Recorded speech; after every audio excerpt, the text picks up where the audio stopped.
Banjir bandang yang terjadi di Kabupaten Oku beberapa waktu lalu mengakibatkan 4 jembatan putus. Satu di antaranya merupakan jembatan permanen yang menghubungkan Kecamatan Ulu Ogan dengan beberapa kecamatan di Kabupaten Oku. Serta ada 3 jembatan gantung, di mana 2 di antaranya merupakan jembatan yang dibangun menggunakan dana desa dan merupakan sarana mobilitas masyarakat. PLH Bupati Oku Edward Chandra mengungkapkan, seluruh jembatan yang rusak ada yang sudah diperbaiki oleh Yonzipur. Sementara yang belum diperbaiki, terutama jembatan yang dibangun menggunakan dana desa, akan dianggarkan melalui APBD. Untuk jembatan permanen, kisaran akan diperbaiki melalui dana provinsi. Gunung Meraksa kan, Gunung Meraksa itu kita usulkan juga ke provinsi karena sebelumnya dibangun oleh provinsi. Kemudian yang di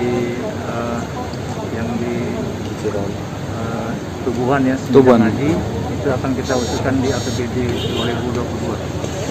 Ya. Pada himbauan Pak untuk ini Pak? Ya, himbauan berhati-hati kita karena cuaca tidak bisa diprediksi kan, terutama yang tinggal di bantaran sungai. Edward Chandra menghimbau masyarakat yang berada di sekitar bantaran Sungai Ogan untuk tetap waspada terhadap banjir dan tanah longsor, mengingat saat ini curah hujan masih terus terjadi di hulu Sungai Ogan. Ari Pranika, PAL TV.